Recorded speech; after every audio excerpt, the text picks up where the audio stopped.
If your exec sponsor is basically just a name on a slide and you're wondering how to get them completely involved in the network and get them advocating for you, then this video is for you. I'm going to be talking about the role of an exec sponsor, what it looks like when it's working well, and how you can basically be really clear on what you're asking so that your exec sponsor is clear on what they need to do. So this is ERG Strategy, the channel that gives you practical tips, tools, strategies to help you build and sustain effective, engaged employee network and ERG communities. So last week I talked about the role of co-chairs and the behaviours and skills that are needed.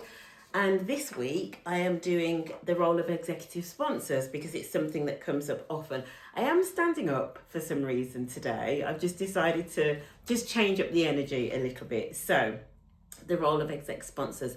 Where I'm going to start actually is, so my background, if you know, my background is in transformation. So I'm an accountant by training. My background is transformation, right? So here's the thing, when you're doing things like transformation programs or big programs, big projects, big change, big strategic objectives, there is usually an executive sponsor, and that person, whether or not they're in the C-suite, but that person typically understands their role, and their role tends to be things like making sure that the project or the program has got the right resources, budget, for example, removing blockers, advocating around the organization.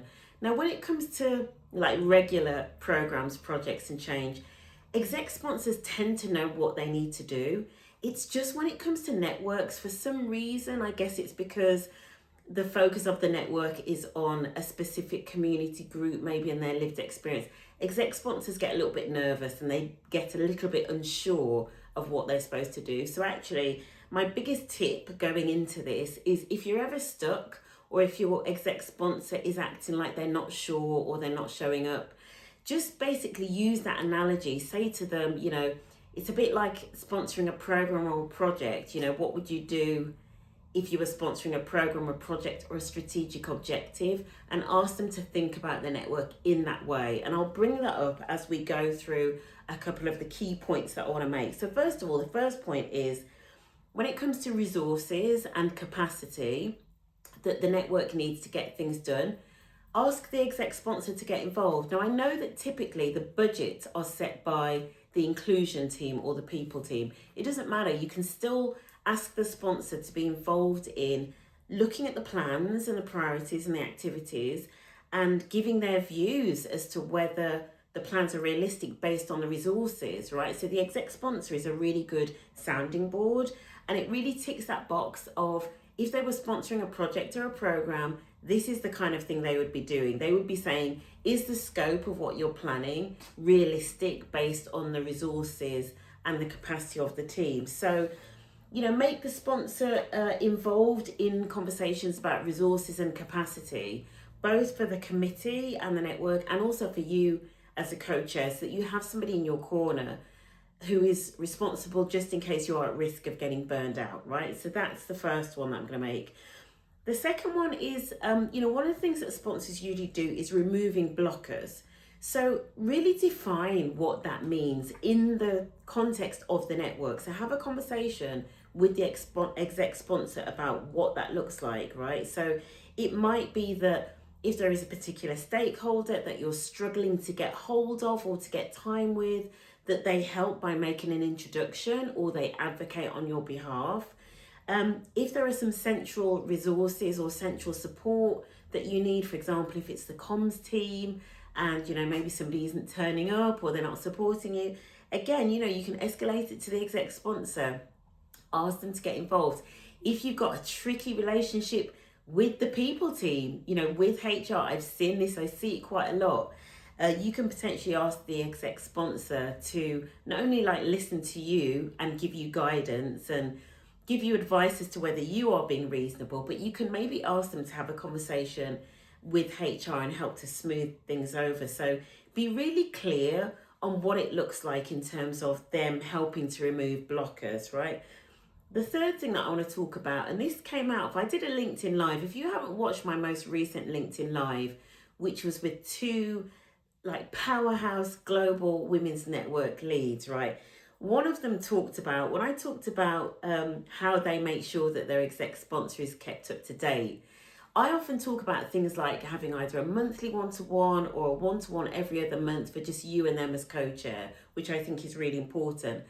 But one of those global women's leads brought up that they have something called a QBR, or a quarterly business review. If you're in a large organization that has big business divisions, you will know that this is something that happens. Each business division comes in front of the exec CEO typically and has to explain their performance. It's called the quarterly business review. This network have effectively the equivalent of that, a QBR, a quarterly business review with their exec sponsor, where they come with their progress against their priorities for the year. They come with their data, insights and their measures, and they come potentially with the ask and actions that they want the sponsor to take on their behalf. So I love the idea of that, a quarterly review where there's a really clear agenda and a cadence and things that you're going to bring to the exec sponsor. So again, agreeing that with them up front, you know, that you're going to do this quarterly review, they're going to chair it because they're going to be, you know, asking you questions, you're effectively presenting it to them. It starts to make the role of the exec sponsor really real. And talking of really real, there is something about how do we make sure that the exec sponsors stay accountable, right? And are actually inputting and making a difference. Because when we did a survey last year about exec sponsors, it was around this time last year, 95% of employee networks said they have an exec sponsor. However, only 50% of ERGs said that they felt supported by senior leadership. So that to me tells me that there is a big gap between the name on the slide, which is the exec sponsor, and what they're actually doing in reality. So I want you to get crystal clear with your exec sponsors about what it looks like. So things like representing the ERG in senior conversations with their peers, right? So advocating for the ERG, championing it, getting opinions from their peers in terms of whether the activities of the ERG are actually landing with peers and making a difference is a great way for them to actually get that feedback at the same time as championing what you're doing. Connecting what the network does to business objectives and business goals is absolutely key. This is kind of part of what the exec sponsors should be bringing. They should be bringing that strategic insight to what you do as a network. So ask them for it up front, you know, sort of say as part of, I guess, that quarterly review, you could say to them, you know, how do you think we can be more strategic? How can we connect what this network is doing to business goals? So effectively, the way that I'd sum it up in terms of this section, in terms of, you know, what is the purpose of the sponsor in terms of accountability? We've talked about advocacy and all of that, but ultimately there's something about, I want the role of the sponsor to be to help to position the network as a strategic asset to the organisation, right? Not just a social club that gathers for events. So that is a key role of the exec sponsor. Something else I want to talk about, because it's something that I saw recently in a typical role of a sponsor that an organisation was using, and they were asking the sponsor to, I can't remember the exact wording, so I'm going to rephrase it, but it was something like, you know, be aware of your own biases, right? And I wasn't so keen on that, and I asked them to change it to something like learning and connecting. So learning and connecting with the lived experience of the network that they're supporting. Again, linking it back to the analogy of projects and programs. If you had an exec sponsor that was supporting a project or a program, they would absolutely make sure that they had sufficient understanding of what that project was trying to deliver to be effective. And it's exactly the same when it comes to a network. They need to get sufficient understanding, not necessarily become experts, especially if they don't share lived experience, but they need to get a sufficient level of understanding about the lived experience of the network that they are the exec sponsor for, so that they can connect with it and feel some empathy, and also just be informed when it comes to them supporting and advocating for the network. And then my final tip is just be really clear about what good sponsorship looks like. So in conversations with your exec sponsor, be really clear. And some of the things I've written down is what would good look like? So this is, you can have this conversation at the start of the year, and you can say, when we get to the end of the year, we're going to have a conversation that says something like, can a co-chair name the issues that you have supported them with as an exec sponsor? Can you name the times when the exec sponsor has unblocked something, right? Because if you can, that means that the exec sponsor is doing their job. Can you name, when you get to the end of the year, a time when the exec sponsor made a really important introduction or recommendation into another business area and really opened a door for you as a network to work with that particular department or function? That's a really good example of the exec sponsor is doing their job beyond, and I haven't even mentioned it until now, right? Beyond turning up at events. The role of the sponsor isn't just to turn up at events and say a few words at the start.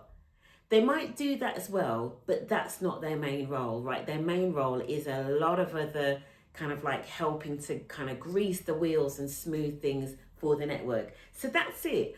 Those are my tips in terms of the role of a sponsor.